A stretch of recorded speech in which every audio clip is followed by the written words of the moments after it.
She traveled 800 miles to marry a man who looked her over like a horse at auction and walked away. No apology, no explanation.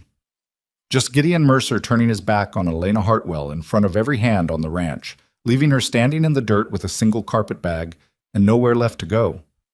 Most women would have wept. Some would have begged. Elena did neither. And that silence, that terrible, dignified silence, was the moment Silas Mercer's entire life changed direction, because he was the only one watching closely enough to understand what it meant. If this story moves you, drop your city in the comments. I want to see how far this lamp has traveled. Hit like, and stay until the very last word, because the ending will cost you something. The stagecoach arrived 40 minutes late, which in October on the Wyoming frontier meant the difference between reaching shelter before dark and gambling with the cold. Silas Mercer was patching fence line on the eastern pasture when he heard the driver's horn echo across the valley. He didn't straighten up immediately. He drove 2 more staples into the post, checked the wire tension with a gloved hand, then gathered his tools into the leather satchel hanging from the fence rail. He was not a man who left things half done.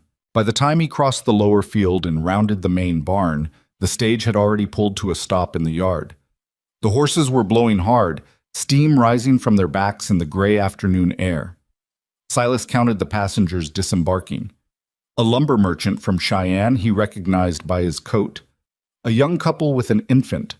A preacher with no luggage worth mentioning. And then her. She stepped down last, accepting no one's hand, setting her own feet deliberately on the frozen ground. She carried a single carpet bag in her left hand and kept her right hand free, which Silas noticed because it was an unusual choice. Most women traveling alone clutched everything they owned with both arms. This one kept one hand available, like she expected to need it for something. She was not what he'd imagined, though he'd tried not to imagine anything. His brother Gideon had described his mail-order bride the way he described horses he planned to buy, with an emphasis on physical specifications and a complete absence of any other detail. She's from Ohio, schoolteacher, 31 years old, dark hair. That was the entirety of what Gideon had shared, and Silas had stopped asking questions after the second attempt produced nothing useful. Elena Hartwell was dark-haired. Beyond that, Gideon's description had failed entirely to capture the quality of stillness she carried, the way she scanned the yard with careful brown eyes that missed nothing and revealed nothing. She wore a gray wool traveling dress that had been cleaned recently but showed the honest wear of a long journey. A small tear at the hem, repaired neatly with thread that didn't quite match. Her boots were practical. Her hat was pinned at a sensible angle. She looked at the ranch house, at the barn, at the corrals, at the mountains beyond. She looked at everything before she looked at the people. Silas respected that. Gideon came out of the house still buttoning his vest. Gideon Mercer was 51 years old and had spent most of those years being the most immediately impressive person in any room. He stood 2 inches taller than Silas, with broad shoulders and a full gray-streaked beard he kept trimmed with care.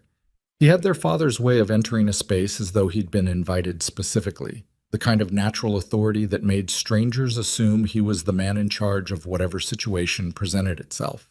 He was, in most respects, the man in charge. The ranch carried the Mercer name. Their father had built it, and Gideon had inherited the deed. Silas had inherited the work. Gideon crossed the yard with his hand extended and a smile that was practiced but not entirely false. He had the ability to produce warmth on demand, which was different from actually possessing it, but in most social situations, the difference didn't matter much. Miss Hartwell. He took her hand, held it briefly, stepped back. The smile didn't hold. Silas watched his brother's face go through several adjustments in the space of 3 seconds. The public smile, then something beneath it flickering, then a careful reassembly of features into an expression of measured politeness. He'd seen that sequence before. It was the look Gideon produced when something disappointed him, and he was deciding how to manage the situation to his advantage. "You had a long journey," Gideon said. 8 days, Elena replied. Her voice was steady, not warm, not cold. Steady, the way a level surface is steady. The pass above Laramie added 2. "You must be tired." "I'm fine." There was a pause. Gideon glanced once toward the house, then back at Elena. The ranch hands drifting nearby, Hector, young Pete, the Swenson brothers, were all pretending not to watch while watching with considerable attention. Silas stood at the edge of the yard and watched openly because he'd never found the performance of disinterest to be worth the energy. "Why don't we step inside?" Gideon said. "Get you something warm." They were inside for 11 minutes. Silas knew because he was at the water trough checking the float mechanism when they went in, and he was still there when Gideon came back out alone. He heard the front door open, heard Gideon's boots on the porch steps, and turned to find his brother walking toward him with the specific stride of a man who has made a decision and is annoyed at having had to make it. "Well," Gideon said. Silas waited. "She's not what I expected." "You didn't expect much," Silas said. "You told me almost nothing about her." "I had certain... She doesn't fit what I had in mind." Gideon stopped a few feet away and looked past Silas at the mountains, which was where he always looked when he was uncomfortable. "I'm going to give her a meal and put her on the evening stage back to Cheyenne. I'll write to the agency." Silas looked at him for a long moment. "You brought her 800 miles. I made an arrangement. The arrangement doesn't suit me. That's what the agency is for, to handle these situations." "What situations?" "When it doesn't work out." "You spent 11 minutes with her." Gideon's jaw tightened slightly. "I know my own mind, Silas. I don't need to spend a week with a woman to know she's not the right fit for this household." "What's wrong with her?" "Nothing's wrong with her." He said it with the particular defensiveness of a man who knows his answer is inadequate. "She's just not what I... She's too..." He stopped, started again. "She has opinions. You can see it in the way she looks at you, like she's already decided something." Silas turned back to the water trough. "So does every person worth knowing." "Don't lecture me." Gideon's voice had an edge now. "This is my ranch and my arrangement, and I'll handle it as I see fit. Just wanted you to know so you're not surprised when she's gone by supper." He walked back to the house. Silas kept working on the float. Elena was sitting on the porch steps when Silas came around the corner of the house 20 minutes later. She had her carpet bag beside her and her hands folded in her lap. She wasn't crying. She wasn't staring at the ground in shame. She was watching the horses in the near corral with the same careful attention she'd given everything else when she'd first arrived. Silas stopped at the base of the steps. He didn't say anything immediately because he was still deciding what he was going to do, and he didn't see any value in opening his mouth before he'd settled the question. Elena spoke first. "He's sending me back," she said. "He told you directly?" "He told me he'd made a mistake and that I could rest inside until the evening stage." She paused. "He wasn't unkind. He was just honest, I suppose. In his way." She said it without any particular bitterness, which surprised Silas more than almost anything else could have. "You're not angry," he said. She looked at him then, really looked, the same way she'd assessed the yard when she arrived. "I'm not sure what I am. Something past angry, or before it." She turned back to the corral. "I was angry for about 6 days on the stage. Somewhere near the Nebraska border, I decided I'd used up my supply." Silas sat down on the step below her at the far end, leaving appropriate distance. He took off his hat and held it, turning the brim in his hands, a habit he'd never been able to break. "How long have you been teaching school?" he asked. She looked at him sideways. "That's not what you came over here to talk about." "No, but I'd like to know anyway." "A beat. 11 years. A one-room schoolhouse outside of Columbus. I taught every grade simultaneously for 11 years. And you answered an advertisement instead of continuing that. The school closed. Funding issues. I answered 3 advertisements before this one. The other 2 men wrote back to say they'd found alternative arrangements." She said the last 2 words without any audible emotion, but Silas heard what they cost her to say. This seemed like a genuine offer. A working ranch? A man who needed a practical partner. "I can read financial records. I understand crop management. I know basic medicine. I thought..." She stopped. "It doesn't matter what I thought." "It matters," Silas said. She glanced at him again. This time she held the look a little longer. Silas put his hat back on. He looked at the corral, at the mountains, at the line of fence running toward the eastern pasture. He thought about the float mechanism he'd been fixing, and the roof patch on the small barn that needed to go up before hard winter, and the account books he'd been trying to decipher for 2 months because the numbers didn't add up to anything that made sense. He thought about 11 minutes. "I have a proposition," he said. He told her first about the ranch. That was important to Silas, that she understand what she would be agreeing to before she agreed to anything. He didn't believe in selling something and then revealing the full price later. They sat on the porch steps in the cold afternoon air, and he told her the truth about the Mercer Ranch in plain language. The property was 1,200 acres, good land, but carrying debt from 3 consecutive difficult years. A late frost 2 springs back had killed most of the early crops. A river flood the following year had wiped out the lower pasture fences and drowned 20 head of cattle. The year after that, a disease had moved through the region and taken another 30 animals. The ranch was operational, but it was operational the way a man is operational after 3 rounds with a larger opponent, still standing, but standing with effort. The books are a disaster, Silas said. He wasn't sure why he included that, except that it seemed relevant and he was committed to completeness. Gideon handles the accounts. I don't think he's dishonest with them. I think numbers aren't his particular gift. What are his gifts? Elena asked. People, Silas said, without any irony he could detect in himself. He can walk into a room of strangers and have 3 friends inside of 10 minutes. He can negotiate a cattle price better than anyone I've ever seen. He's good with the larger picture. He paused. The details suffer. And you handle the details. I handle most things that require sustained attention to a single task over a long period of time. Elena was quiet for a moment. Then, how long have you been doing that? Doing what? Sustaining things. For this ranch. For your brother. Silas thought about his answer carefully, which was how he thought about most answers. My father died when I was 26. Gideon was 33. He inherited the property, and I inherited the daily operations, more or less. That was 18 years ago. Have you ever wanted something of your own? The question surprised him. Not because it was aggressive, but because it was precise. And precision surprised him when it came from someone who had no reason yet to understand him that well. I want this ranch to be sound, he said. That's not what I asked. I know. He didn't answer the actual question, not because he was evading it, but because he hadn't yet decided the answer for himself. And stating something before you understood it was a kind of lie he tried to avoid. What's your proposition? Elena said. Not a question, exactly.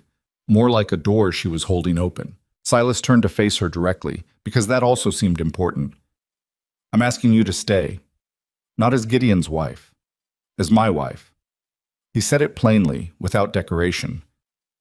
I'm 44 years old. I've got no particular romantic notions about what that would mean to begin with, and I won't pretend otherwise. What I'm offering is an honest partnership on a working ranch with a man who will tell you the truth about everything and expect the same in return. If it grows into something more, that would be welcome. If it doesn't, at least nothing was misrepresented. Elena was very still. You'd do this, she said slowly. You'd take your brother's discarded arrangement. I'd make my own arrangement with a woman who traveled 800 miles, spent 11 minutes getting rejected, and still managed to sit on a porch step watching horses with curiosity instead of collapsing in the dirt. He paused. I don't know many people with that kind of interior. He paused again. I'd like to know one. The wind came down from the mountains, moving through the yard, lifting a little dust from the dry ground. Far off in the corral, one of the horses nickered, and another one answered. Tell me about the debt, Elena said. Silas took a slow breath. He'd been hoping she'd ask that. It meant she was thinking rather than reacting. Approximately $4,000 in outstanding loans from the bank in Laramie. The terms are manageable if the next 2 seasons produce average yields. Below average and we'd be in significant difficulty. The cattle numbers need to improve. The crop rotation could be better planned. He stopped. I've been managing most of this alone. I'm not complaining about that. It's simply the current situation. And Gideon? He runs the social side of the operation. Negotiations, relationships with neighboring ranches, that kind of thing. He's genuinely valuable in that capacity. Silas picked a splinter from the edge of the porch step. He's also not particularly interested in changing the way things are managed. But you are. I'm interested in the ranch surviving, Silas said. Those are the same thing at this point. Elena sat with that for a long time. Long enough that Silas began to think she'd decided. He was preparing himself for the reasonable, rational answer, the one where she said thank you and explained that she needed to find something more conventional, something less tangled, something that didn't begin with humiliation in a stranger's yard. Then she spoke. I have conditions, she said. Silas felt something move in his chest, a careful, cautious thing he didn't immediately have a name for. All right, I want access to the account books, complete access, not review, not summaries, the actual records. Done. I want it clearly understood that my authority over the domestic operations and the organizational systems of this ranch is not subject to challenge. Understood. If I identify problems, I want the authority to address them without needing permission at every stage. Within reason, Silas said, not because he was drawing a line, but because he wanted her to know he'd been listening to the specific words. Which it sounds like you've got plenty of. Elena looked at him steadily. And if I decide after some reasonable time that this arrangement isn't working for either of us, we part honestly. No performance. No pretending. Agreed, though I'd want the same option. Obviously. A pause. The wind moved again. Do you want to know anything about me? Elena said. Or was watching me sit on a porch step sufficient evaluation? Something that was almost a smile moved across Silas's face. Almost. I have about 40 questions, but I figure we've got time for them. You assume I'm saying yes. I'm not assuming anything, I'm hoping. Elena Hartwell looked at the mountains for a long moment. Then she picked up her carpet bag and stood. Show me the account books, she said. Gideon took it poorly. Not loudly. Gideon was not a man who shouted when subtler disapproval was available. He stood in the doorway of the main room with his arms crossed, and his expression arranged into something that occupied the specific territory between confusion and offense. You're doing what? He said. I've asked Miss Hartwell to stay, Silas said. He was at the table pouring 2 cups of coffee with the focused attention he gave to simple tasks. As my wife, if she decides she'll have me. She's looking at the books first. Gideon's gaze moved to Elena, who was at the desk in the corner with the ledger open in front of her. She hadn't looked up when Gideon entered. That's my desk, Gideon said. The books are community property, as I understand it, Elena said, still not looking up.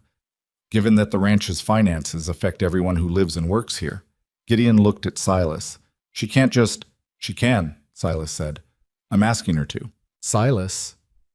Gideon uncrossed his arms, stepped into the room, lowered his voice in the manner of someone who wants to have a private conversation in a space that doesn't offer privacy. Think about what you're doing. She came out here for me. You'd be taking another man's... You didn't want her, Silas said. 11 minutes and you were done. That's not the point. Tell me what the point is then. Gideon's jaw worked. He looked at Elena again, at the ledger, at the focused way she was moving her finger down a column of numbers. She's going to find everything, he said. His voice had gone quiet in a different way.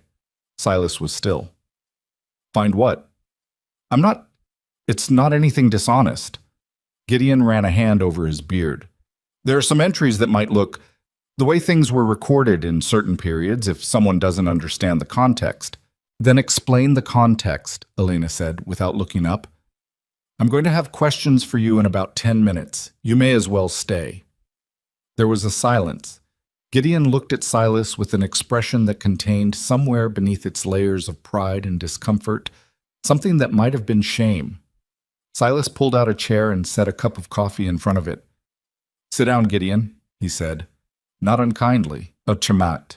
The next 3 hours were among the most uncomfortable Silas could remember spending in this house, and he'd spent some genuinely difficult ones. Elena went through the ledgers page by page. She didn't make a show of it. She didn't perform discovery or punctuate every finding with an exclamation.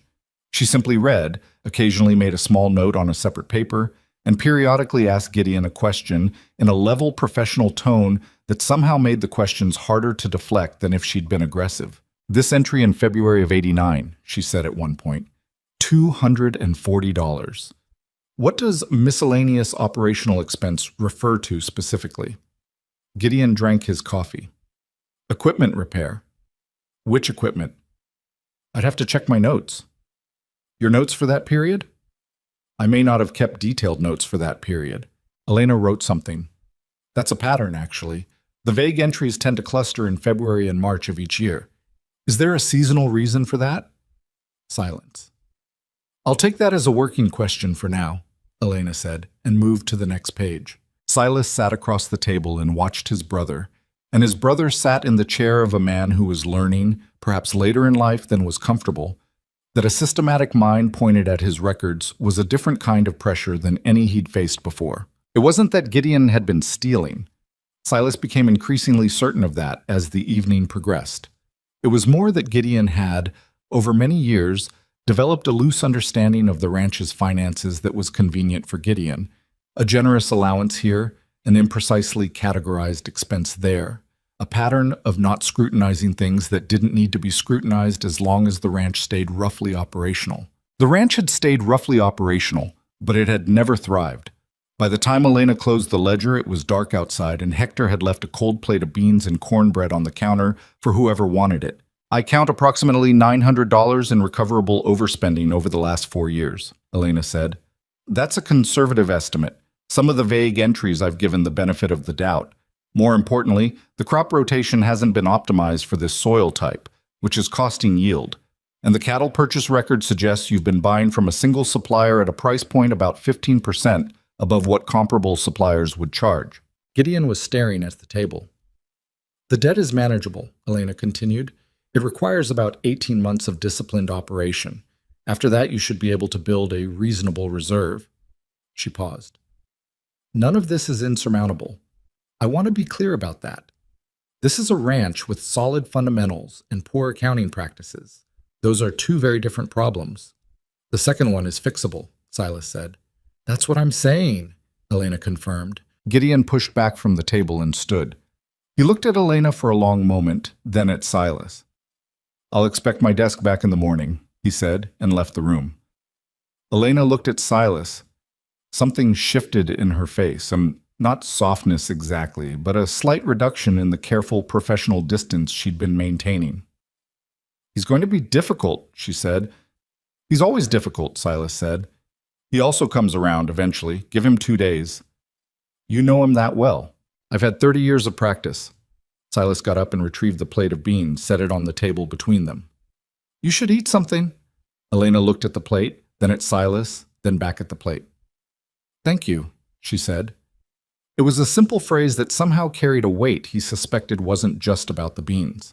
They were married 9 days later in the front room of the ranch house with Judge Harwell, who made the circuit through the valley, and 2 witnesses, Hector, who had worked the ranch for 12 years and who wept briefly and without embarrassment, and Pete Swenson, who was 19 and handled it with solemn dignity. Gideon did not attend. He was at the far fence line that morning, which Silas discovered later was actually 400 yards from the house, well within range of watching from a distance, if a man was so inclined. He never confirmed or denied it. Silas didn't ask. The ceremony itself was brief. Judge Harwell read the standard language, Silas and Elena spoke the required words, and that was the majority of it.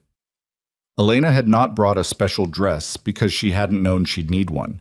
She wore the same gray wool traveling dress, repaired hem and all, and her hair was pinned with more care than usual. Silas wore his second-best shirt and had attempted to manage his hair with limited success.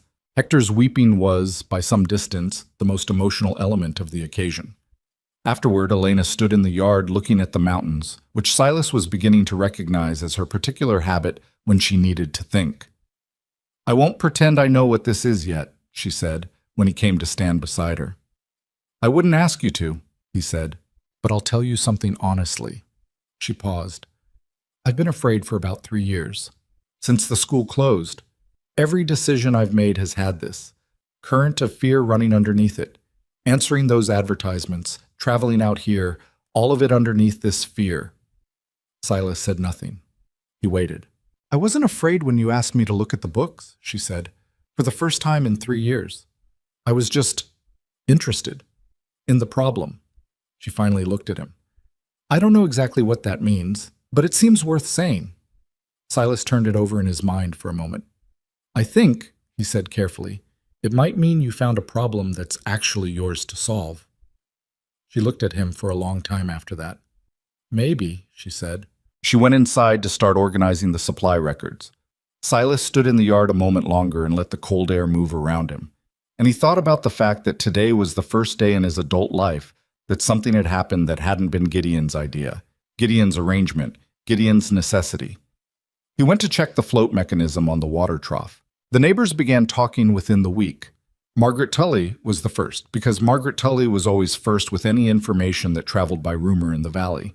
She appeared at the Mercer Ranch on the pretext of returning a borrowed pot she'd had for 6 months, which was long enough that the pot had effectively become hers, and no one had missed it. She stayed for 45 minutes and left with enough material to sustain at least 3 conversations. Gideon Mercer's mail-order bride married the younger brother was the version that spread fastest and lost the most accuracy. By the second week, it had become Gideon's woman ran off with Silas the moment she arrived. By the third week, there was a version suggesting Silas had somehow interfered in the arrangement from the start, which had the distinction of being both entirely false and somehow the most popular. Clara Donovan, whose husband ranched the next property east, told her husband that she felt sorry for the woman. Imagine traveling that far and ending up with the one who works all the time instead of the one with some personality. Her husband, who had spent 20 years watching Silas Mercer hold the valley's most difficult ranch together through consecutive disasters, said nothing in response, which was his particular way of disagreeing. Elena was aware of the talk. You couldn't not be, in a valley this size. She heard it when she rode into town for supplies. She saw it in the particular quality of pause that preceded conversations when she entered the general store, in the way certain women looked at her and then looked away. She didn't mention it to Silas for the first 2 weeks. She was gathering information on its probable sources and determining whether it required action. At the end of the second week, she mentioned it. There are 3 primary origin points for the gossip, she told Silas over supper. Margaret Tully, who is motivated by access to social information and doesn't particularly care about accuracy. The Hendricks family, who I suspect have some kind of ongoing friction with Gideon, and this is a convenient way to diminish him by proxy. And an unnamed source at the general store who may simply have too much time. She passed the bread. I don't think it requires direct response. Competent work over time is a better argument than anything we could say. Silas chewed and considered. Competent work over time is your response to most things. It's generally the correct response to most things. Margaret Tully will be annoyed that you don't seem bothered. Good, Elena said. Annoyance keeps people's attention elsewhere. Silas drank his coffee. Something had been building in him for several days that he hadn't yet found the right moment to mention. He found it now. The record-keeping she put in, he said. The previous system. Gideon's been using it for 20 years, and he won't. He's already started using the new categories, Elena said. Silas looked up. He thinks I haven't noticed, she said, without apparent satisfaction. He's re-recording 3 of the February entries with more specific descriptions. He's doing it when no one is at the desk, but the handwriting and ink weight are consistent. She reached for her coffee. He's too proud to acknowledge it, but he's doing the right thing. Silas was quiet for a moment. You understand him, he said. Already. I understand people who have something to protect, Elena said. I've spent 11 years managing 23 children simultaneously. The underlying psychology is not entirely different.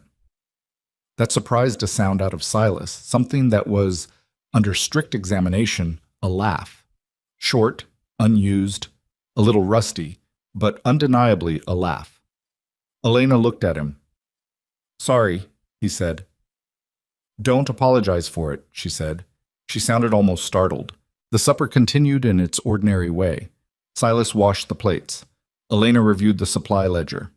Outside, the wind came down from the mountains, and somewhere in the dark, the horses in the corral moved against the cold. It wasn't much. It wasn't grand. But it was, Silas thought, as he hung the last plate on the hook above the wash basin, something he hadn't had in any of his 44 years on this earth. It was company, real company, the kind that didn't require performance or pretense, or the constant low-level effort of being a version of yourself that another person finds acceptable. Elena Hartwell. Elena Mercer, now, a name that still felt new and somewhat remarkable to him, was simply present in the room, thinking her own thoughts, doing her own work, and occasionally exchanging accurate information about the world as she perceived it.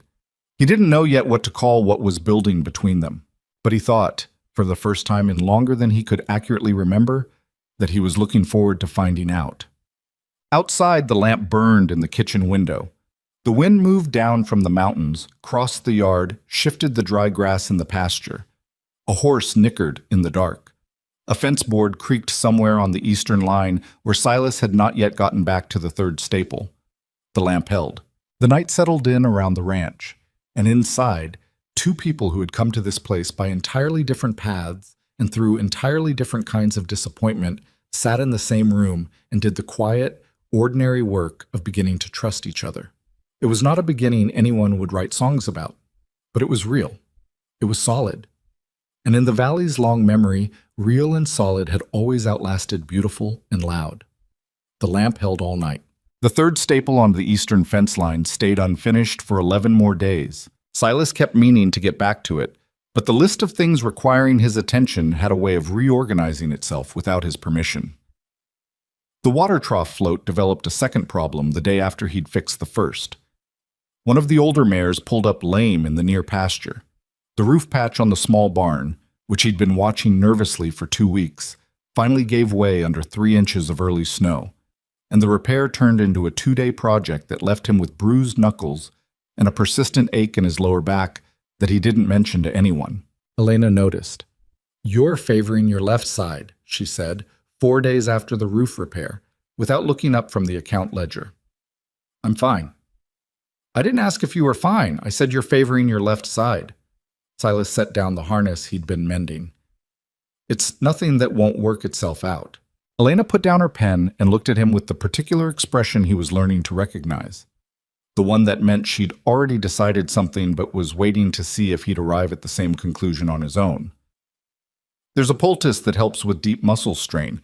I made it regularly for the older boys at school when they'd been hauling firewood in bad posture for 6 months. I'm not a schoolboy." "No," she said. "You're a 44-year-old man who repaired a barn roof in near-freezing temperatures and hasn't slowed down since." She picked up her pen again. "The offer stands." He accepted it 2 days later when the ache had spread far enough that he couldn't turn his head left without wincing. Elena applied the poultice with efficient, unsentimental hands, and it smelled terrible. And it worked within 48 hours, and neither of them made more of it than it was. That was the nature of their early weeks together. Practical, useful, occasionally surprising in the way that useful things sometimes are. What changed the shape of things wasn't any single moment. It was the accumulation of small ones, the way Elena left a second cup of coffee on the workbench when she passed through the barn in the mornings without announcing she'd done it. The way Silas started checking the ink level in the desk lamp before she sat down to work at night, because he'd noticed twice that she'd run low and had to stop. These were not grand gestures, they were just attentiveness. The slow development of a person paying careful attention to another person's patterns and adjusting accordingly. By the end of the first month, Elena had reorganized the supply shed in a system that initially confused everyone and then rapidly proved itself superior to whatever had existed before. The previous arrangement had been optimized, as far as Silas could determine, for a person who knew exactly where they'd last set something down, which was useful exactly once and useless every subsequent time. Elena's system was alphabetical by category with visual markers, a simple logic that meant Hector could find the wound salve in the dark, and Pete Swenson stopped asking where anything was, which improved everyone's day considerably. She also found the bookkeeping error. It wasn't the vague February entries, which Gideon had begun quietly correcting, as she'd predicted. It was something older and simpler and in some ways worse, a recurring miscalculation in the cattle yield records that had been compounding for nearly 6 years. Someone, at some point, had established an incorrect baseline for expected yield per head, and every subsequent calculation had been built on that wrong number. The result was that the ranch had been systematically underestimating its actual productivity, which meant it had also been systematically underselling itself, pricing cattle and crops as though operating at a lower margin than it actually had. "You've been leaving money on the table," Elena told Silas and Gideon together, which was its own kind of accomplishment, getting both of them in the same room for a business conversation. She had the ledger open and a separate sheet of calculations beside it. Not through dishonesty, through a single inherited error that no one caught because it was in the foundation. She turned the calculation sheet toward them. "If you correct the baseline and adjust your sale pricing accordingly, the revenue increase over 12 months should be somewhere between $600 and $800, without changing anything else about how you operate." Gideon stared at the numbers. His expression was complicated in a way Silas found hard to read. Something between admiration and the discomfort of a man who is being shown a thing he should have seen himself. "Where did the original error come from?" Gideon asked. "Your father's records," Elena said. Not apologetically, just factually. "The notation in the baseline year is in different handwriting from the surrounding entries. My best guess is it was recorded by someone else during a period when he was ill or away, and the number was never verified." The room was quiet for a moment. "Pa was sick the winter of '73, Silas said. "That would match the timeline," Elena confirmed. Gideon rubbed the back of his neck. He looked at Elena for a long moment, then looked away at the window. Then he stood up, and without a word, picked up his hat from the hook by the door and walked out into the yard. Silas watched him go. "He's not angry," Silas said, more to himself than to Elena. "I know," Elena said. "He's embarrassed. There's a difference." She closed the ledger. "He'll be fine by supper."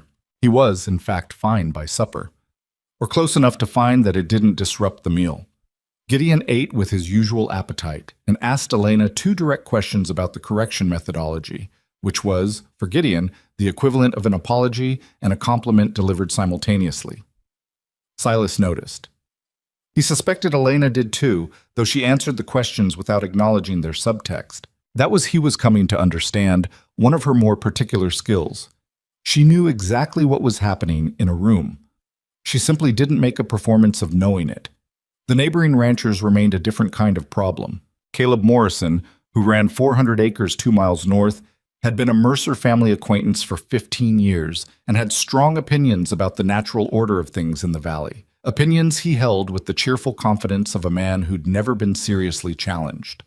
He rode over on a Saturday in November with his eldest son, nominally to discuss a shared fence line issue, and spent a significant portion of the conversation finding ways to address himself exclusively to Gideon, even when his questions were about operations that Elena now clearly managed. "I hear the new bookkeeping system is something else," Caleb said, with the particular smile of a man paying a compliment designed to diminish.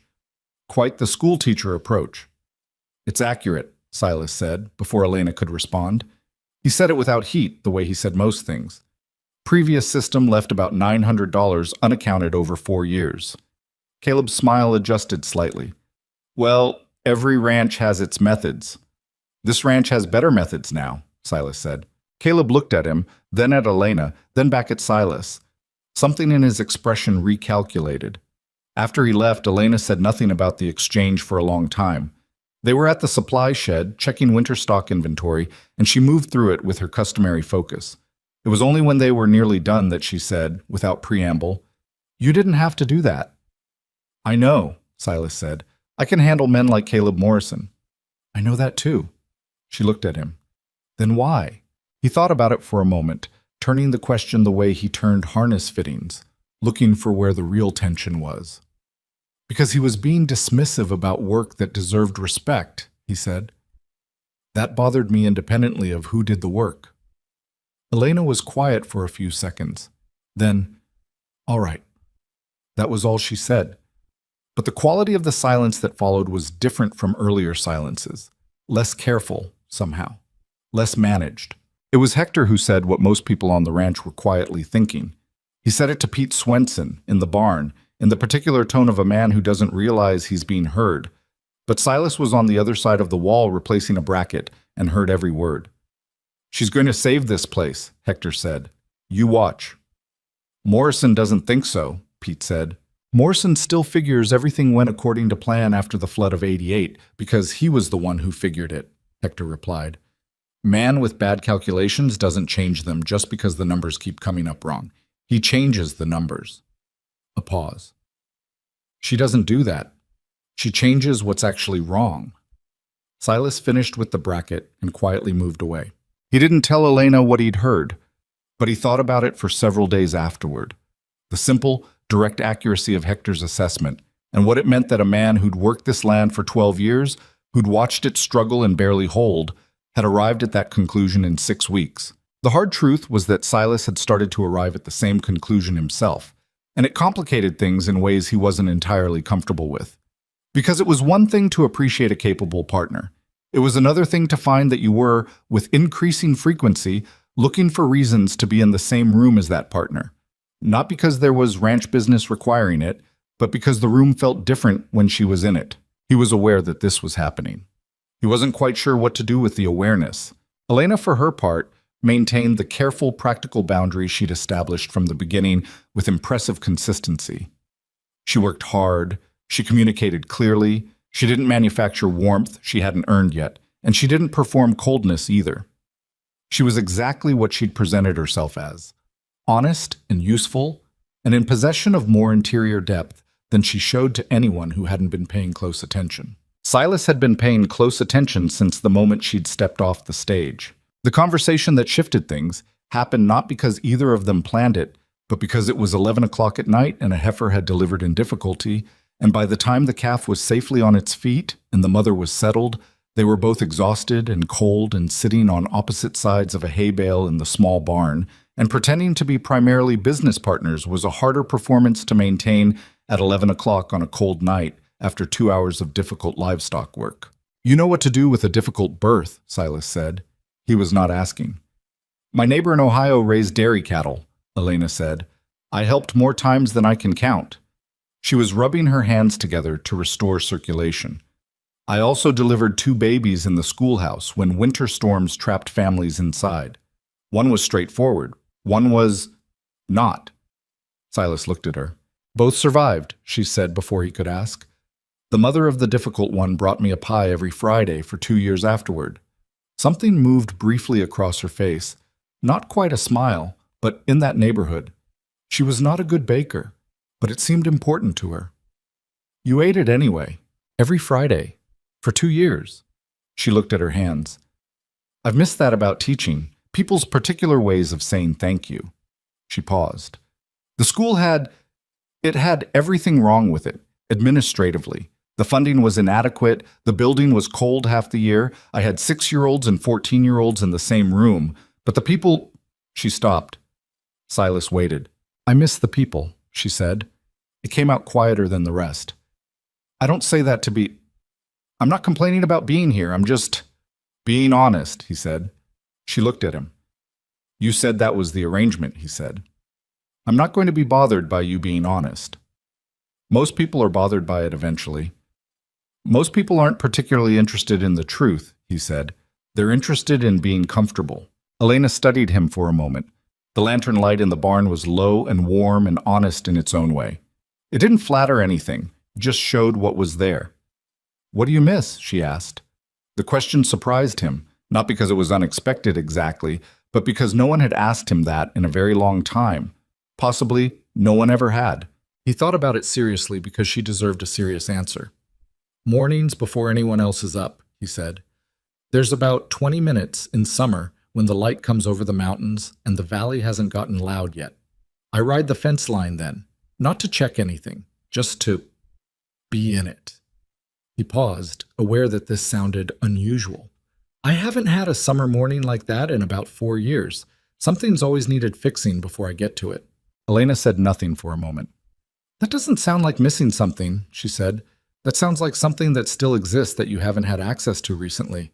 He looked at her. "Different problem than missing," she said. "Different solution." He turned that over. She was right, and the fact that she'd seen the distinction that precisely, in a cold barn at 11 o'clock, said something about the quality of her attention that he didn't have language for yet. "You should go to bed," he said. "So should you." "I'll check on the calf once more first." "I'll check the mother," she said, and stood, and went to the other stall without it being a negotiation. They checked their respective animals, confirmed that all was well, and walked back to the house through the cold dark with about 2 feet of space between them.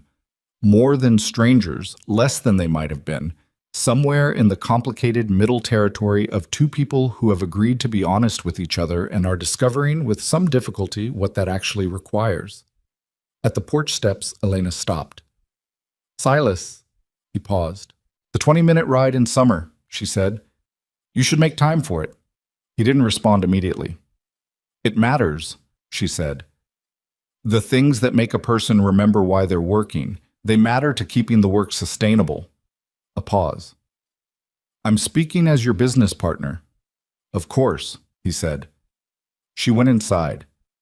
He stood on the bottom porch step for a moment in the cold, watching the lamplight in the kitchen window where she'd turned it up on her way through.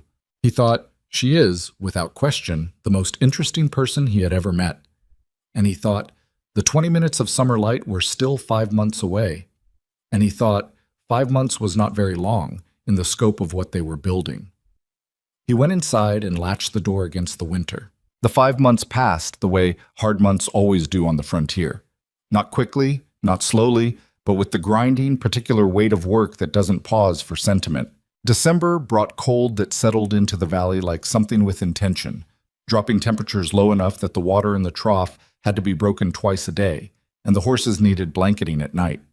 January brought 3 separate snowstorms, each one arriving before the yard had fully recovered from the last, so that by the middle of the month, the ranch existed in a permanent state of digging out from something. February was worse than January, which surprised no one who'd lived through a Wyoming winter, and yet somehow surprised everyone anyway, because that was the particular cruelty of February. You knew it was coming, and it still found ways to be worse than you'd prepared for. Through all of it, Elena worked. Silas had understood from the first weeks that she was capable. He had not yet fully understood what capable looked like when it was tested by sustained difficulty rather than a single contained problem. He began to understand it in December, when she reorganized the hay storage system in a way that stretched their supply by an estimated 3 weeks without reducing the animals' daily ration. He understood it better in January, when she identified early signs of respiratory illness in 2 of the horses and treated them before the condition spread, using a combination of steam treatment and a tincture she'd made from supplies in the medicine chest that Silas had never known were there. He understood it completely in February, when she taught Hector and Pete a maintenance rotation for the livestock water situation that meant neither of them had to break ice in the dark before sunrise, which improved their morale enough that Hector stopped his habitual winter muttering for the first time in 12 years of working the ranch. "I don't know how she knows all of it," Pete told Hector, genuinely puzzled, one afternoon in the barn. "She reads," Hector said. "So does half the valley." "She reads, and she pays attention to what she reads," Hector said, with the patience of a man explaining a distinction that should be obvious. Different thing. What Silas was understanding, more slowly and with more personal discomfort than any of the practical revelations, was that the careful 2 feet of space he'd maintained between himself and Elena since November was becoming increasingly difficult to maintain, not because she was pressing against it, but because he was, from the inside. He was the problem. He was the one who noticed, with disproportionate frequency, the particular sound of her voice when she was talking to the horses versus when she was talking to people. Softer, without the professional efficiency, as though the horses were the one audience she didn't feel required to perform competence for. He was the one who had memorized, without meaning to, the exact cup of coffee she preferred, stronger than most, with the grounds allowed to steep longer than was strictly necessary, producing something that was technically too bitter and that she drank with complete satisfaction. He was the one lying awake longer than usual in January, looking at the ceiling, thinking about a conversation in a barn about summer light and what it meant to miss something versus merely lacking access to it. He was aware of all this. He was not yet sure what to do with the awareness, because the original arrangement had been honest, and he didn't want to complicate it by introducing something she hadn't agreed to. She had not given him any clear indication that the practical partnership was becoming, for her, something with different dimensions. And Elena was not a woman who concealed her assessments. If she had decided to feel something, he suspected she would eventually say so with the same directness she applied to account ledgers and bookkeeping errors. He was still waiting on that assessment in early March when the barn accident happened.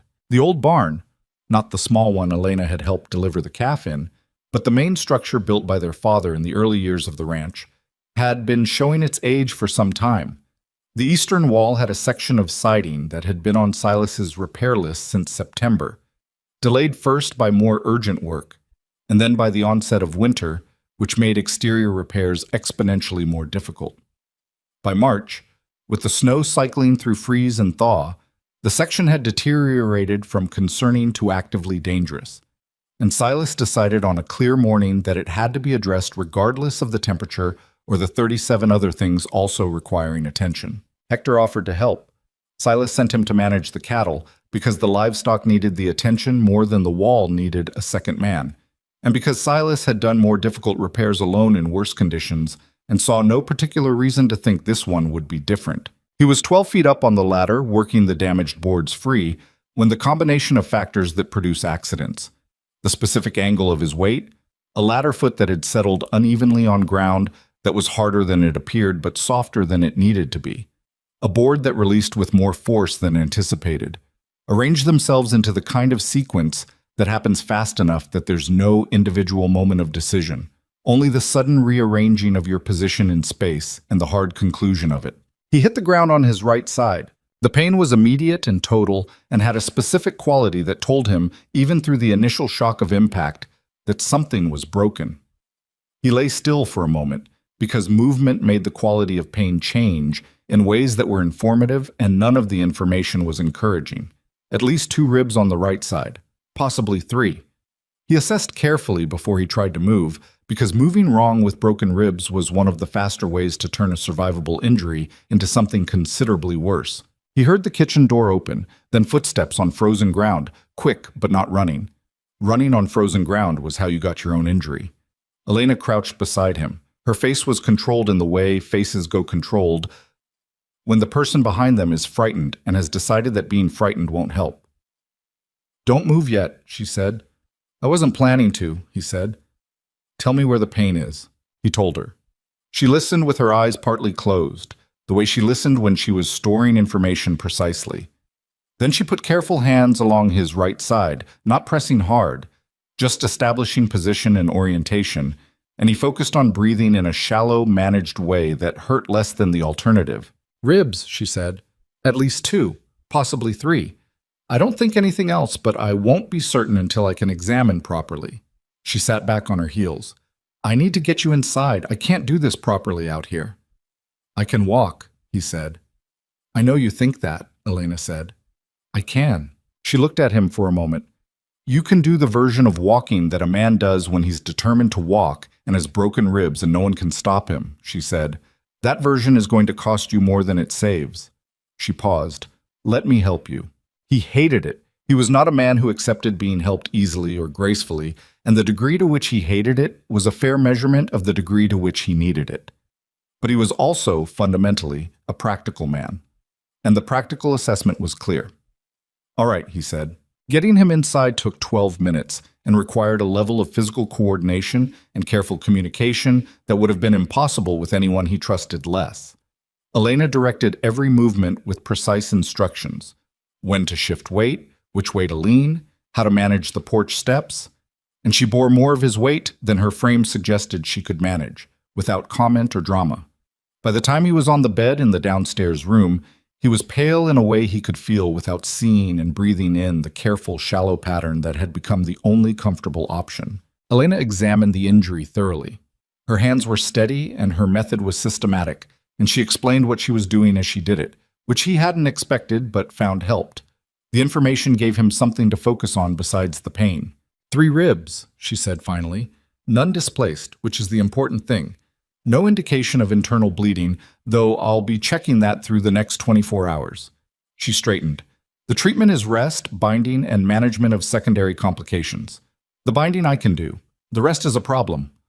I can manage the ranch, Silas said. No, Elena said. Elena, no. She said it without raising her voice, which somehow made it more final than shouting would have. You manage those ribs wrong, and you're looking at a punctured lung. Do you know what we do for a punctured lung out here, 12 miles from any doctor? She held his gaze. Nothing that works. So you're going to rest, and I'm going to manage the ranch. He looked at her. I know what needs doing, she said. I've been watching you do it for 4 months. Tell me what I don't know yet, and I'll learn the rest. The Donovan cattle, he started, share the east fence line. I know. Clara Donovan's husband has been eyeing that fence since November. I'll speak to him before he decides to speak to us. She moved to the doorway. Is there anything that requires Gideon's involvement? He thought. The supply run to Laramie is due next week. I'll send Hector with the list. A pause. I'll write the list. He almost smiled. Almost. The physical demands. Oh, he started. I grew up on a farm in Ohio, Elena said. Before my father sold it when I was 16. I know what physical demands look like. She said it without sentiment, just placing the fact on the table. It was the kind of thing he filed away carefully because it was the first piece of her history she'd offered voluntarily, without being asked. "How long?" he said. 4 to 6 weeks for the ribs to stabilize, 8 to fully heal. She met his eyes. Try to think of it as an enforced opportunity to stop fighting the idea of letting someone else carry something for a while. He had nothing to say to that, which was itself an answer. The next 2 weeks were the most difficult of Silas Mercer's adult life, and they were difficult in the specific way that things are difficult when the problem is internal rather than external. His body was manageable. The pain had its rhythms, he learned them, he worked within them. The harder thing was lying in the downstairs room listening to the ranch continue without him. He heard Elena's voice in the yard at 6 in the morning, directing Hector and Pete with the clarity and specificity he recognized from her ledger work, applied now to livestock and fence and daily operations. He heard the particular sounds of the ranch's morning, gates, animals, the creak of the barn door, and he parsed each one for information about how things were going, because he couldn't stop himself from managing even when he had no means to act on the management. Gideon appeared in the doorway of the room on the third day. He stood there for a moment without saying anything, his hat in his hands, his expression carrying the particular discomfort of a man who wants to say something useful and is not entirely sure what the useful thing is. "She's got Pete patching the secondary corral," Gideon said. "It needed it," Silas said. "She sent Hector to Laramie with a supply list that I reviewed." A pause. "It was a better list than I write." "I know." Gideon turned his hat in his hands. "The Donovan situation. She handled it?" "Yesterday morning. Rode over herself." Gideon's expression shifted into something reluctant and honest at the same time. "Tom Donovan came by the yard this afternoon to say the fence discussion went better than he expected. He seemed somewhat impressed." Another pause. "He called her Mrs. Mercer, like he'd been calling her that for years." Silas looked at the ceiling for a moment. "Good. Silas!" Gideon stepped into the room properly, set his hat on the chair, and sat down. This, in itself, was significant. Gideon did not generally sit in other people's rooms. He occupied common spaces. The choice to come in and sit down had a particular weight. "I want to say something, and I want to say it without you stopping me before I'm finished." Silas waited. "I made a mistake in October," Gideon said. "You know that, and I know that you know it, and we've both been not talking about it in our particular way. But I want to say it plainly." He looked at his hat. "She was not what I expected. That was true. What was also true was that I decided in 11 minutes that my expectation mattered more than the actual person standing in the yard." He paused. "That was a foolish way to operate. In livestock trading, I would never— no person who knows anything about actual value would dismiss something of quality based on it not matching a prior image." He stopped. "She's exceptional. Not just useful. Exceptional." Silas was quiet for a moment. "I know. I know you know. I'm saying it anyway because you deserve to hear it said out loud, and so does she. Eventually, from me." Gideon picked up his hat. "When you're back on your feet, we should renegotiate the operating structure of this ranch. The current arrangement doesn't reflect actual contribution." He stood and left.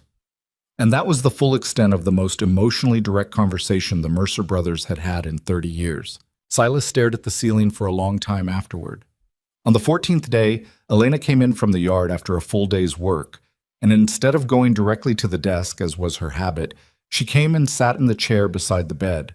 She smelled of cold air and horses, and she had hay in her hair that she hadn't noticed, and she looked tired in the honest, complete way of someone who has been working past capacity for 2 weeks and has not once complained about it. She said nothing for a moment. She just sat. "How bad is it today?" she asked. "Better," he said, which was true, and also not the whole truth. She looked at him. "Tell me the actual answer." He considered. "The ribs are better. The rest—" He stopped. "I don't tolerate this well. Being inactive." "I know. It's not just the physical part. It's the—" He searched for the word. "I keep hearing things in the yard and not knowing if they're problems." "They're generally not," Elena said. "When they are, I handle them." A pause. You are allowed to trust me with the ranch, Silas. You chose me partly because of this. I know, he said. Do you? She wasn't challenging. She was asking a real question. He thought about it with the seriousness it deserved. I trust your judgment, he said carefully. I don't trust myself to stop managing things I'm not currently responsible for. That's my problem, not yours. Elena looked at him for a long time. Then she reached over and removed the hay from her own hair, examined it briefly, and set it on the bedside table with the absent-minded practicality of a person at the end of a long day. You've been doing everything alone for a long time, she said, most of my adult life. And now someone else is doing some of it. She folded her hands in her lap. That's supposed to be a relief, Silas, not another source of discomfort. I'm aware of the irony, he said dryly. Something moved across her face, that almost smile he'd been cataloging since November, closer this time. You said once that you'd tell me honestly if something wasn't working, she said. I meant it. Then I'm going to tell you honestly that the thing I did not anticipate about this arrangement was… She paused, chose the next words with care. I did not anticipate that you would be someone I actually wanted to talk to at the end of the day. That was not part of what I agreed to. It was just something that happened. He was very still. I'm not asking you to respond to that, she said. I'm telling you because honesty was the arrangement, and that is an honest thing, and I didn't want to keep it to myself any longer. She stood. I'm going to make supper. Elena. She stopped. He thought about a cold barn in November and summer light and 20 minutes of mornings, and the account ledger, and the poultice that smelled terrible, and the way she'd said, let me help you on the frozen ground outside the barn without making it a performance. I didn't anticipate it either, he said, for what it's worth. She stood in the doorway for a moment, her back to him. Then she continued to the kitchen without another word, and the sounds of supper beginning came through the door. And Silas Mercer lay in the bed with 3 healing ribs, and something in his chest that was considerably more complicated and considerably less painful than it should have been, given its general nature. Outside, the snow had stopped. Through the window, the yard was quiet, the mountains clear against a cold blue sky. And somewhere in the valley, the Mercer Ranch continued its work, fed, watered, repaired, managed, by a woman who had come 800 miles to belong somewhere and had, perhaps without either of them fully realizing when it happened, arrived. Silas was back on his feet in 5 weeks, which was 3 days ahead of Elena's conservative estimate and 4 days behind his own impatient one, which meant they'd met somewhere in the honest middle. The first morning he walked the full perimeter of the ranch yard without stopping. He found 3 things Elena had changed while he was down and hadn't mentioned to him. The drainage channel behind the main barn had been redirected, a small change, maybe 8 feet of rerouted path, but positioned precisely to prevent the water pooling problem that had plagued that corner of the yard every spring thaw for as long as Silas could remember. The hay storage access had a new secondary door, low set, which allowed a single person to move bales without the awkward angle that had been causing back strain in the hands for years. And the fence line along the near pasture had been reinforced at 4 specific posts, exactly the 4 Silas had mentally flagged in November as the ones most likely to fail under spring flood pressure. She had identified all 4 independently, without his list, without him saying a word. He stood at the 4th post for a long time, hand on the new timber, looking at the work. When he came inside, Elena was at the desk, already into the morning accounts, her coffee going cold beside her in the way it always did when she was deep in numbers. The drainage behind the barn, he said. It was redirecting wrong, she said, without looking up. It's been sending water toward the foundation for years. You probably knew that. I knew it, he said. I kept putting it below other things. I had an afternoon, she said. Simply, as though redirecting structural drainage were an afternoon's errand rather than work that required real knowledge of land and water and how they moved against each other. He sat down at the table, poured his coffee. The hay door. Hector's back has been bothering him since January. He hadn't said anything to you. I noticed. So did I. She turned a page. The door cost us 3 planks and an afternoon of Pete's time. Hector's been moving better for 2 weeks. Silas drank his coffee. He was aware of a feeling he didn't have a precise word for, Something between gratitude and the particular discomfort of realizing that someone had been attending to the things you love as carefully as you attend to them yourself, possibly more carefully, because she wasn't carrying the accumulated blindness that came from looking at the same problems for 18 years. "Thank you," he said. Elena looked up then. She seemed mildly surprised, which told him the thank you wasn't what she'd been expecting. "I was managing the ranch," she said. "It's what we agreed to." "That's not what I'm thanking you for," he said. She held his gaze for a moment. Then she went back to the accounts. But the cold coffee got replaced 10 minutes later, which in Elena's economy of gesture was the equivalent of a lengthy speech. Spring came with the particular aggression of Wyoming springs, which bore little resemblance to spring as described in poetry and considerable resemblance to a season that had decided winter hadn't finished its business and intended to finish it personally. April brought 3 floods in the lower pasture inside of 2 weeks, not catastrophic floods, but the sustained, exhausting kind that required constant response rather than a single dramatic effort. The water table rose, the creek that ran along the southern boundary pushed its banks, and the lower fence line, despite Elena's reinforcement of the 4 critical posts, took damage across a 40-yard section that required immediate repair to prevent the cattle from drifting. On the second flood, while Silas and Hector were working the fence line in knee-deep water with hands so cold they'd stopped registering individual sensations, Pete came running across the upper pasture to tell them that the Morrison Ranch's fence had failed on the northern boundary, and 20 head of Caleb Morrison's cattle had come through the gap onto Mercer land. Silas straightened up and said nothing for a moment, which was how he processed things that had multiple simultaneous problems embedded in them. The issue was not simply the cattle. Stray cattle during flood season was a manageable inconvenience. The issue was that Caleb Morrison had been making pointed comments at the general store for the past month. Silas had heard about them secondhand through Hector, who heard everything eventually, about how the Mercer operation had gotten above itself lately, with its new systems and its revised pricing and its sudden profitable turn after years of barely holding together. The implication, never stated directly because Morrison was too experienced a social operator for directness, was that something wasn't right about such a quick improvement. Elena had heard the same reports and had said, characteristically, that the best response was continued results. Standing in floodwater with the Morrison cattle problem now literally on his land, Silas had a choice about how to handle it that would communicate more clearly than any conversation at the general store. He sent Pete to bring the Morrison cattle in and keep them separate and safe. He sent Hector to repair the Mercer fence, and he rode himself to the Morrison property to tell Caleb personally where his cattle were, that they were being cared for, and that the gap in the northern fence needed attention when Morrison had men to spare.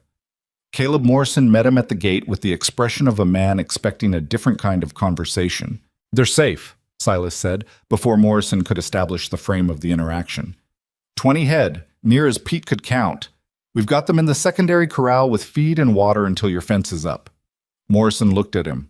"I appreciate that." "No charge," Silas said. "It's flood season. The water doesn't care whose fence it hits." A pause. Morrison turned his hat in his hands, a gesture that Silas suddenly recognized he did himself, and that he suspected all men from this valley had picked up from the same deep well of regional habit. "Your wife identified that northern post as a problem last fall," Morrison said. Carefully. "Did she say something to you about it?"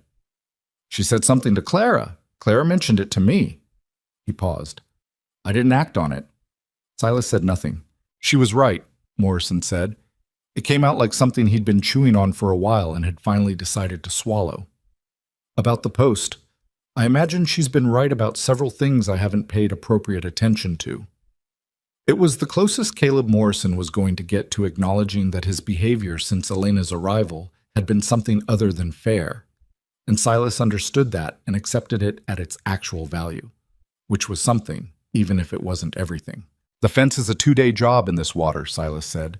"Send 2 men and we'll work it together, faster that way." Morrison nodded. "I'll send 3.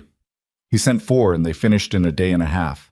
The flood season's cumulative damage, when Elena tallied it in early May, was less than either of the previous 2 years, despite the floods being objectively worse.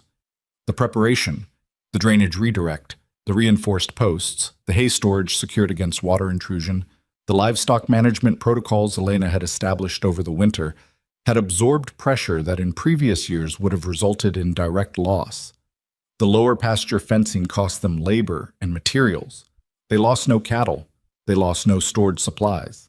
The crop schedule, which Elena had restructured based on the soil drainage characteristics she'd mapped through the fall and winter, survived the wet April in better condition than anyone who hadn't seen her maps would have predicted. Neighboring ranchers noticed. They noticed in the way that people in small valleys notice things, quietly first, then with more open acknowledgement, the kind that builds slowly and then suddenly seems like it was always there. Clara Donovan was the first to ask directly. She came to the ranch on a Tuesday in May, nominally to return a preserving jar that had been borrowed in some prior domestic exchange, and she sat at the kitchen table with Elena for 2 hours. Silas, who was working in the adjacent room, heard most of the conversation without intending to. Clara had 60 acres she was trying to bring into production. Her husband managed the cattle. The acreage was hers, left to her by her father, and she'd been trying to work it with intermittent success for 3 years.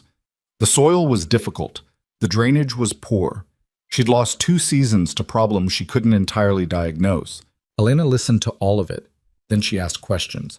Specific, technical questions about soil color and water retention and what the failed crop residue had looked like. She asked about Clara's planting schedule and where it had come from. She asked about the slope of the land and which direction it faced in afternoon light. Then she told Clara exactly what she thought the problem was, in plain language, with specific suggestions about what to do about it. Clara was quiet for a long time after that. "You just know all of this," she said. "I read extensively," Elena said, "and I've been paying attention to this valley's soil since November. It has particular characteristics." A pause. "Also, I made several of these exact mistakes myself in the first planting season here, so the diagnosis is partially autobiographical." Clara laughed, a genuine, surprised laugh. "I thought you'd arrived knowing everything." "I arrived knowing how to figure things out," Elena said. "Different." Silas set down the tool he was pretending to work on and sat quietly in the next room for a moment, turning that distinction over. Knowing how to figure things out. It was exactly right, and it was exactly what he'd seen from the first evening she'd sat with the ledger. Not an expert performing expertise, but a systematic mind applying itself to whatever problem was in front of it, without pretense and without the fear of being wrong that stopped most people from ever starting. He thought about Gideon's proposal in March, renegotiating the operating structure of the ranch to reflect actual contribution. They hadn't yet had that formal conversation, largely because Silas had been recovering and then the floods had consumed everything. But Elena's name needed to be on the operational documents. That was simply accurate. Whatever the ranch was becoming, it was becoming it because of her as much as anyone. He raised it that evening, at the table, after supper. "Gideon thinks the operating structure should be revised," he said. "I agree. Your name should be on the management documents, not as my wife, as a managing partner with equal operational authority." Elena set down her coffee cup. "That's a significant change." "It's an accurate change," he said. "There's a difference." She looked at him for a moment. Gideon agreed to this? It was his suggestion.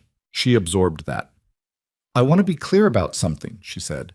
"I didn't do what I've done here for a stake in the ranch. I did it because this is my home, and I'm not good at doing things halfway." "I know that," Silas said. "This isn't about compensating you for work. It's about the documents reflecting reality. Right now the papers say this ranch is Gideon's with me as secondary operator. That hasn't been accurate for years. Adding you as a managing partner just extends the correction." Elena was quiet for a long moment. "I'd want it to be a real partnership," she said, "not ceremonial." "It would be real," he said, "same as everything else between us." She nodded once. "Then yes." The legal adjustment took 2 trips to the county office in Laramie and more paperwork than either of them had anticipated, but by early June it was done. The Mercer Ranch had 3 names on its operational documents for the first time in its history, and the third was Elena Mercer, whose legal residence in Wyoming had been established for precisely 7 months. Gideon signed the documents without ceremony and without apparent ambivalence, which was the clearest indication Silas had ever seen that his brother had genuinely changed his position on something. The first summer harvest under Elena's revised crop rotation came in at 30% above the previous 3-year average. This was not a minor statistical variation. In ranching terms, 30% was the difference between staying current on the bank loan and building a small reserve. It was the difference between watching the next winter with anxiety and watching it with something approaching security. It was, in the estimation of Josiah Crane, who ran the grain assessment for the county, the best yield-to-acreage ratio he'd recorded for that particular soil type in 15 years of records. He asked Silas about it at the summer market in Laramie. "It's the rotation," Silas said, "and the drainage work we did in the fall." "You're doing?" "My wife's," Silas said, without hesitation and without qualification. Crane wrote something in his record book. "She trained in agriculture?" "She trained in paying attention," Silas said. That version of events reached the valley faster than the floodwater had. By August, 3 neighboring ranches had asked Elena to review their crop management, which she did on Saturday afternoons, sitting at kitchen tables with other people's ledgers and other people's soil questions, giving the same systematic, unsentimental analysis she'd applied to the Mercer books in October and the Morrison fence post in fall. She charged nothing for it. "You should charge something," Silas told her. "I'll charge goodwill," she said. "We're going to need neighbors in this valley for a long time. Better to have ones who trust us." It was the right calculation, and he knew it, and it was also the kind of calculation he never would have made himself. He was too practically minded for it, too focused on immediate and measurable return. Elena understood the longer arithmetic, the kind where the dividend paid out in years rather than seasons. What she was not calculating for, or not calculating for openly, was the degree to which her Saturday afternoon consultations were rebuilding the social texture of her own life in the valley. Silas noticed it because he was still paying the same careful attention he'd been paying since October. The kitchen table conversations with Clara Donovan and the Hanson women, and eventually even Margaret Tully, who arrived in July with 3 specific questions about her kitchen garden and the barely concealed intention of reassessing everything she thought she'd known about Elena Mercer. These were Elena gradually, practically, in her own way, building the things she'd said she missed. The people. She didn't announce this. She probably didn't fully acknowledge it to herself. But Silas saw it in the way she came home from the Saturday afternoon, slightly different than she'd left. Not lighter exactly, but fuller. Like something that had been running on low had been quietly topped off. He didn't mention it. He just made sure there was supper when she got back. In September, the bank in Laramie sent a letter acknowledging that the Mercer Ranch loan was current and ahead of schedule, with a note from the loan officer that the improved financial records made future financing discussions considerably more straightforward. Gideon read the letter at breakfast, set it down in the middle of the table, and said, "I'd like to propose we use the reserve to repair the main barn roof before winter." "Already budgeted," Elena said, without looking up from the supply inventory she was reviewing. "I've sourced the timber. Hector thinks 2 weeks of work, middle of the month." Gideon picked up his coffee.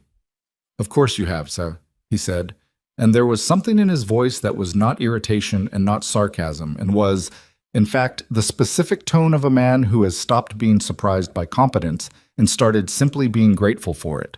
It was, Silas thought, a long way from 11 minutes in October. That evening, after the accounts were done and the supper dishes washed, Silas and Elena sat on the porch steps in the September dark. The same porch steps where everything had started, where she'd sat with her carpet bag and her careful stillness, while she absorbed a humiliation that would have broken most people. They sat in the familiar silence that had developed its own character over the past 11 months. Not empty, not tense, just the particular quiet of 2 people who have run out of need to fill space with noise. "Caleb Morrison asked me today if I'd look at his winter feed calculations," Elena said. "The man who spent 6 months implying you didn't belong here." "The same one." She paused. "I said yes." Silas looked at her. "He asked respectfully," she said. "That matters." She pulled her coat closer against the evening air. People can change their positions when the evidence accumulates.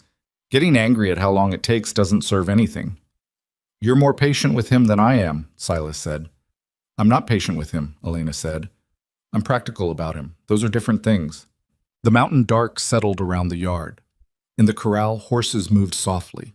The lamp burned in the kitchen window behind them, throwing a warm rectangle of light across the porch boards. "This time last year," Elena said, I was on a stage somewhere past the Nebraska border. Using up your supply of anger, Silas said, the almost smile, closer again than it had been before. Somewhere around there. She looked at the mountains. I didn't think it would look like this. What did you think it would look like? Harder, she said. More adversarial. I thought I'd spend every day justifying my presence. A pause. Some of it was that, but most of it was just work, problems, figuring things out. That's most of life, Silas said. I know, she said. I just hadn't found the right problems before.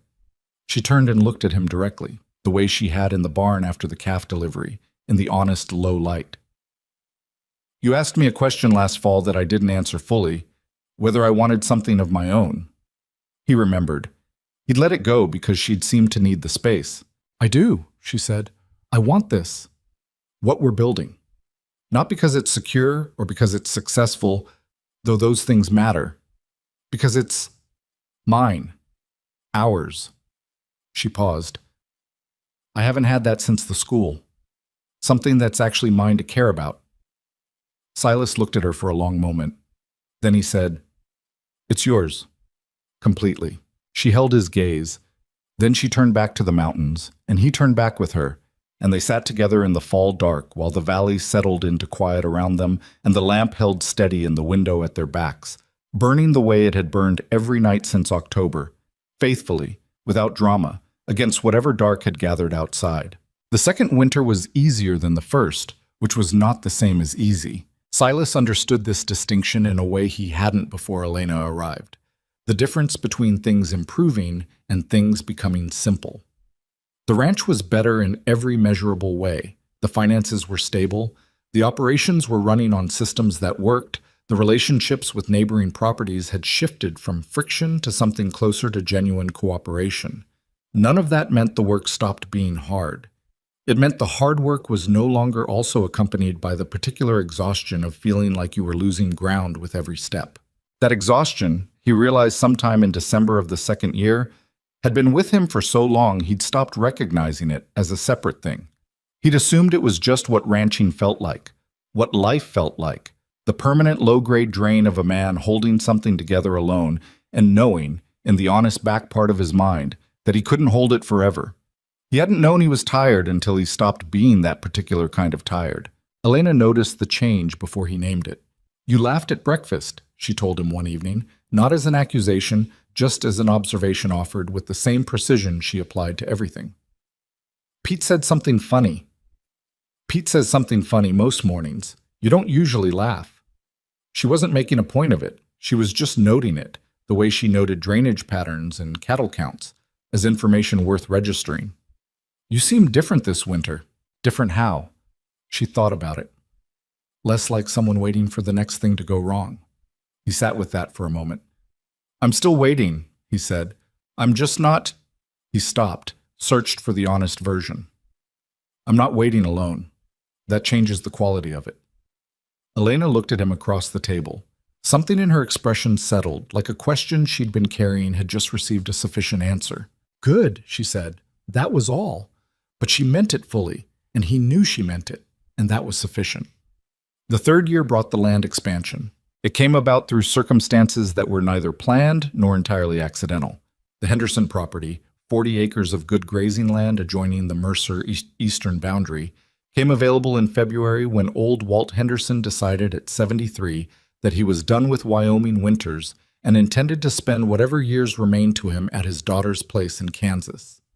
He told Silas first, before listing it with anyone, because Silas had fixed his fence line twice without being asked, and Elena had helped his wife through a difficult illness the previous fall with medicines and practical nursing that had, in Walt's considered opinion, made the difference between his wife recovering and not recovering.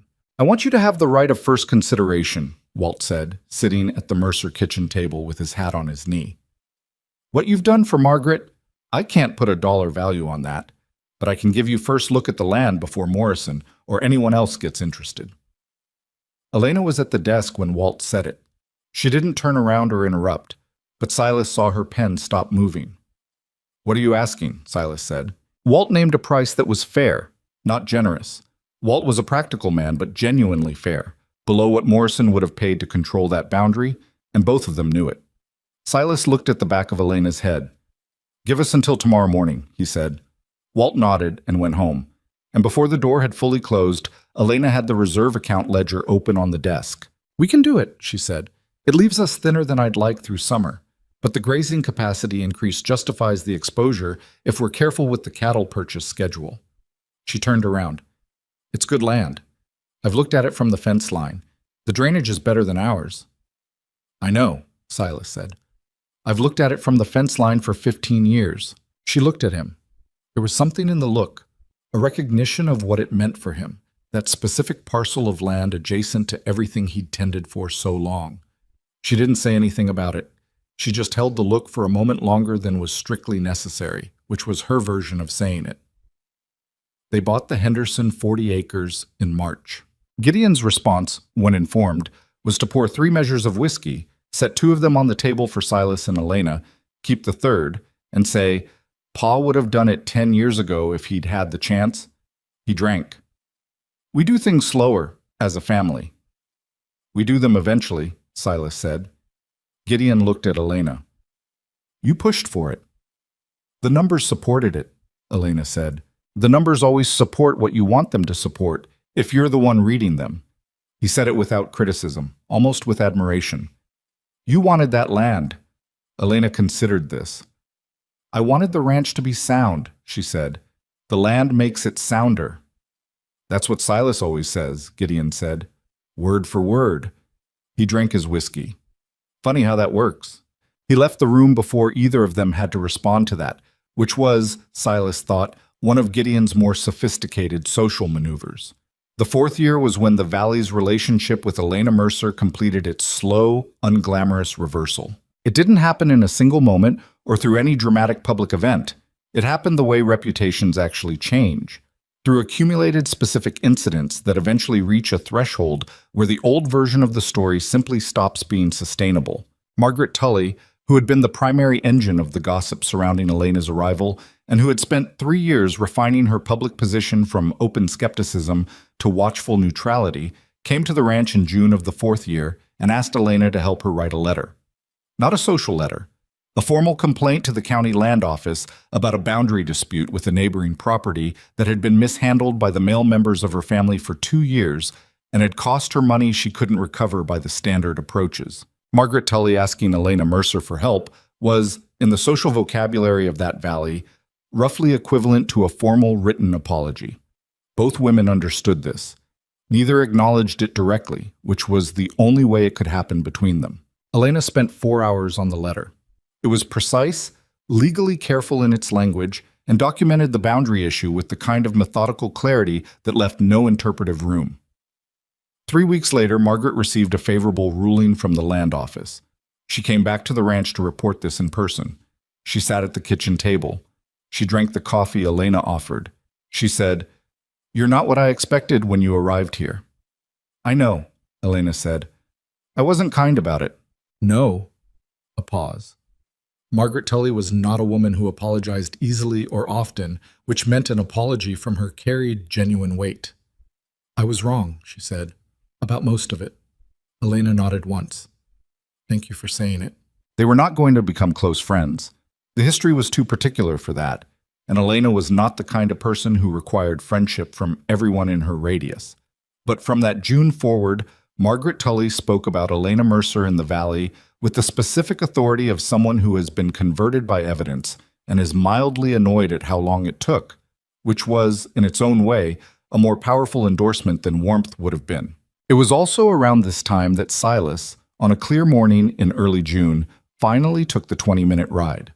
He hadn't planned it as a deliberate thing.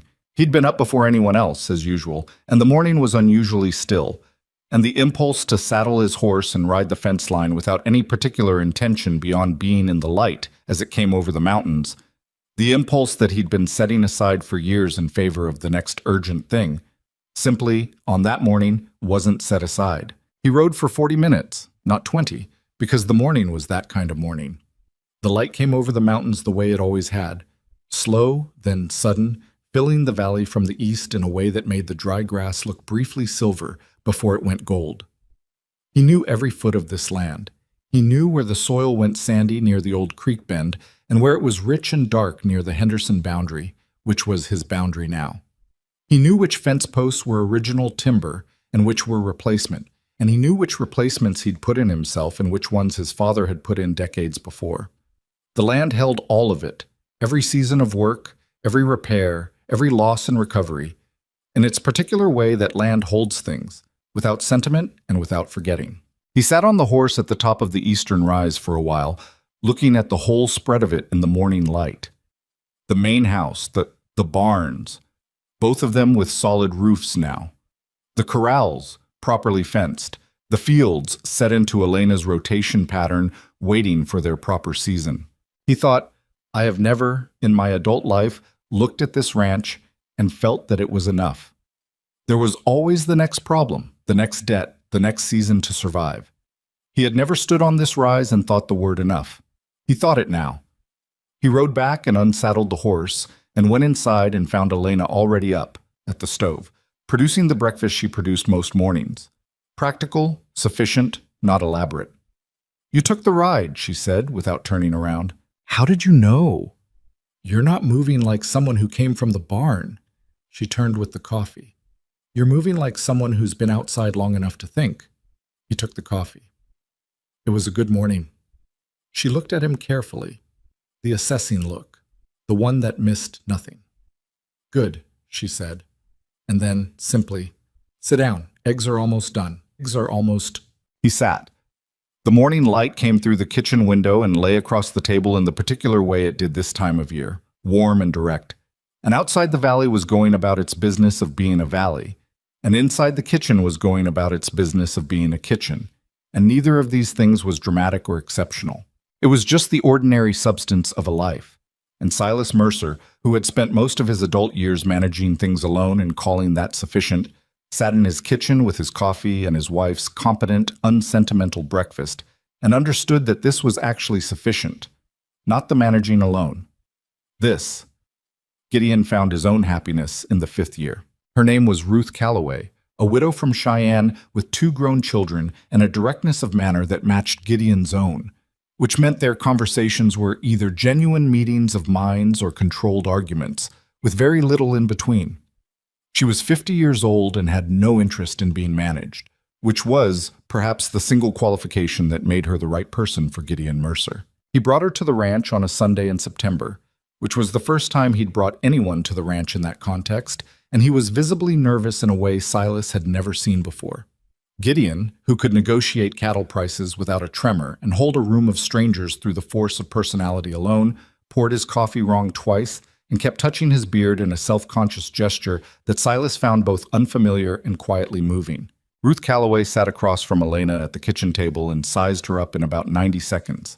Then she said, "You're the one who fixed the books."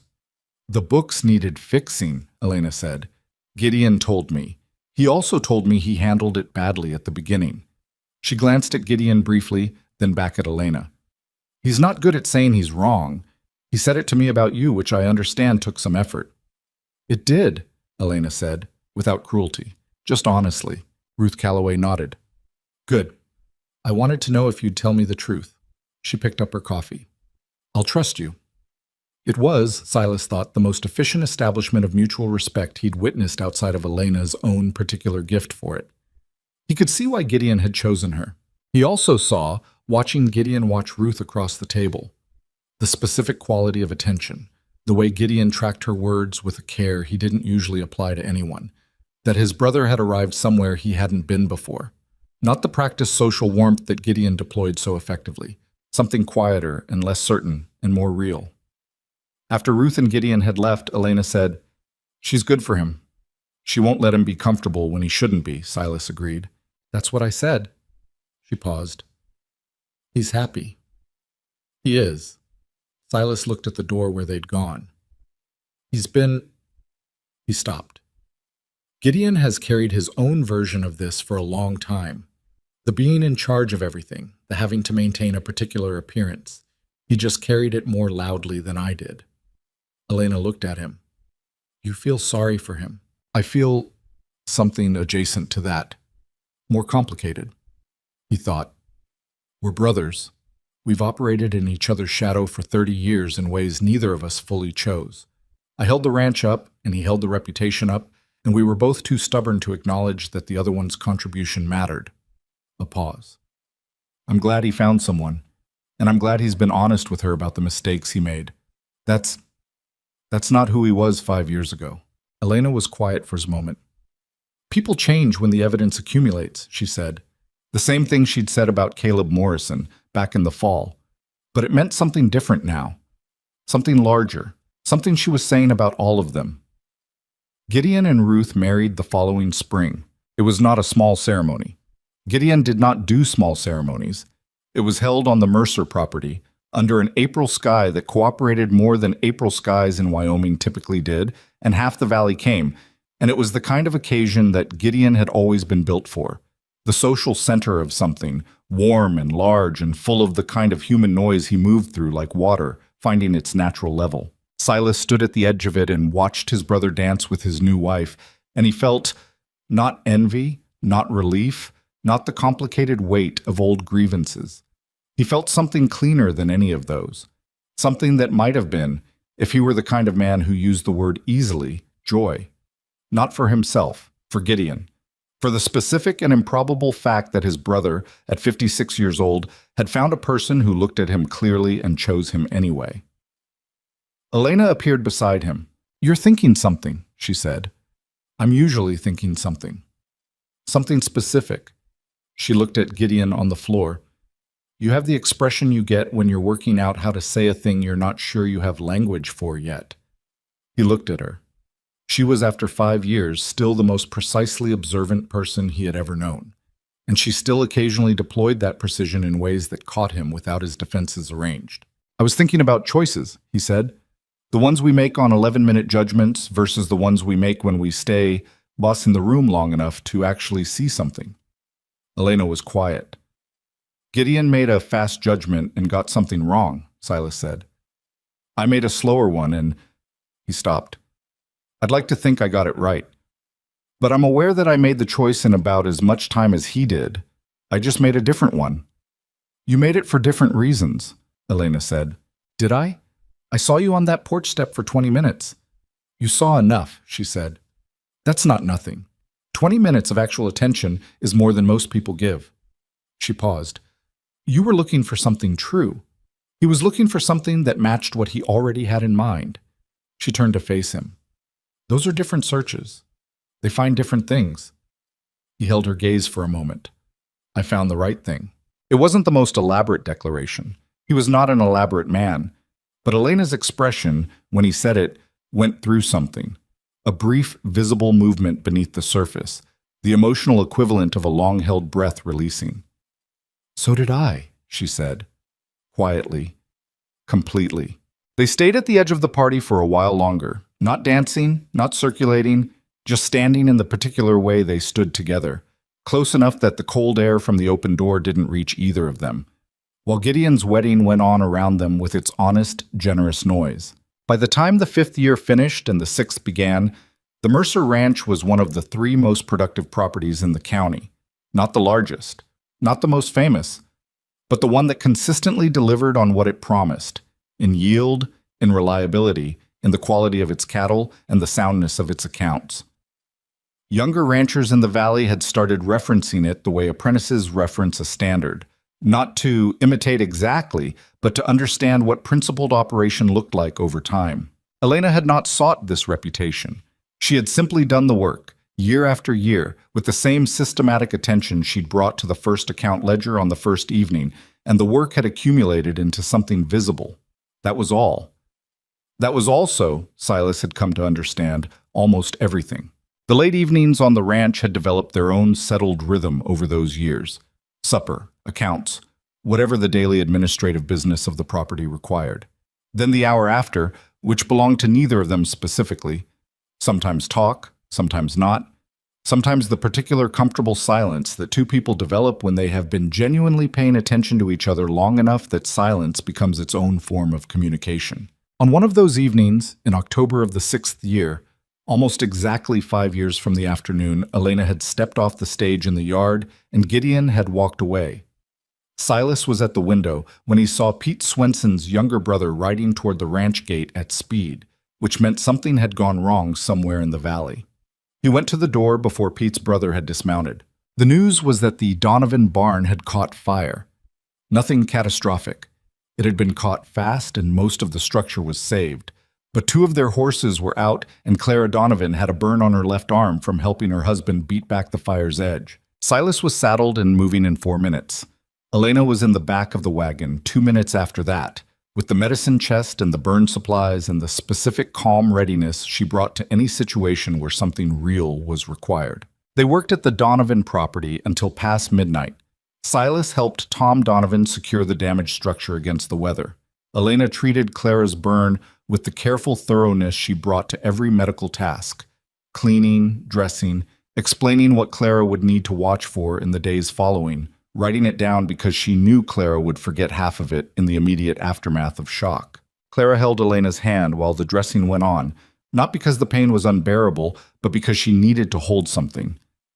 "I don't know what I'd have done," Clara said, "without you here." "You'd have managed," Elena said. "You're more capable than you think." "That's what you always say." "It's always true." She tied off the dressing. "That's the thing about capability. It's mostly there before you believe it is."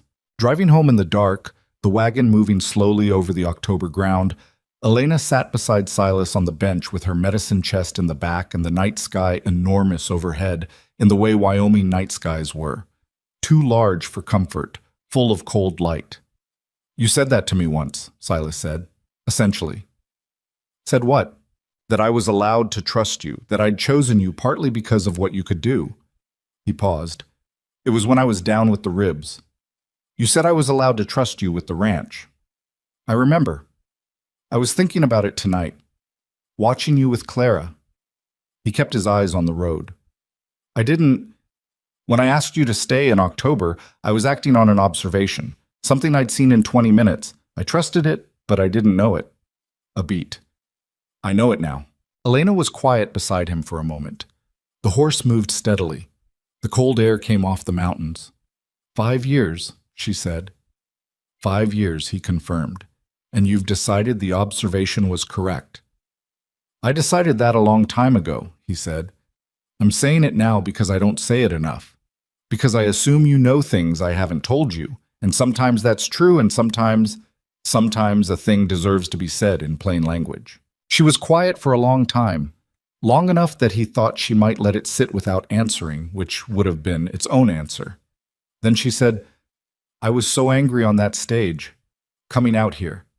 3 rejections, 800 miles, and I kept telling myself it was the practical thing, the reasonable option, the logical next step.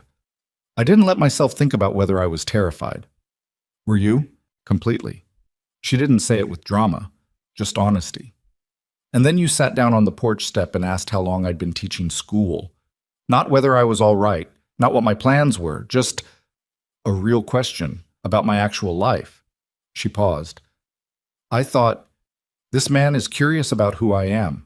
That was such a specific and unexpected thing that I didn't know what to do with it for weeks." Silas drove the wagon through the ranch gate, which was standing open the way it always was when they left in a hurry. He pulled up at the barn, set the brake. Neither of them moved immediately. "I'm still curious," he said, "if that matters." "It matters," she said. "It's most of what matters." They sat on the wagon bench in the October dark for another minute, which was not nothing. Then Elena climbed down and took the medicine chest and went to the house, and Silas unhitched the horse and settled him for the night with the routine attention of a man who has done the same task so many times it has become its own kind of meditation. When he came inside, the lamp was burning in the kitchen window. Elena was at the table with the account ledger. Not working exactly, just the ledger open the way she sometimes left it, a placeholder for the morning's work. She had her hands around a cup of coffee that had gone cold, looking at nothing in particular with the distant expression she wore when she was thinking something through. He put the kettle on, made fresh coffee, set a cup beside her old one without saying anything. She looked at the new cup, then at him. "Thank you," she said. "It's just coffee," he said. "I know," she said. The way she said it meant something else entirely. He sat across from her. Outside, the wind moved through the yard. The same wind that had been moving through this valley since long before either of them had arrived in it, and would keep moving through long after. The horses were settled. The barn was closed. The account books were balanced. The Henderson acres were part of the ranch now, as they had been for 3 years, as they would be for however many years came after. None of it had happened the way it was supposed to. The mail order arrangement had been for Gideon. The woman who came had not been what Gideon expected. The man who asked her to stay had been the wrong brother by every conventional measure. The ranch that had been failing had been fixed not by dramatic rescue, but by methodical work and honest accounting. The woman who'd been dismissed as a rejection had become the person the valley turned to when it needed someone who understood how things actually worked. It was not a story anyone would have predicted from its beginning, but Silas Mercer, sitting across the kitchen table from his wife in the lamplight on an October night, in the 6th year of something that had started with 20 minutes on a porch step, understood something he hadn't known how to understand before. The best things are almost never the predicted things. They're the things you almost missed because you were looking for something that matched what you already had in mind. He had not been looking for anything in October 5 years ago. He had simply been paying attention, and paying attention at the right moment to the right person had turned out to be the only decision that mattered. The lamp burned in the window. The wind moved through the valley. The ranch held. And in the kitchen, two people who had found each other through the particular accident of one man's poor judgment and another man's careful attention sat in the ordinary lamplight of a Wednesday evening, drinking coffee that was too strong, in a home that had been built not from luck or design, but from honesty and work and the daily, unromantic choice to keep showing up. And that, in the end, was the whole of it. That was enough. That was, in fact, everything.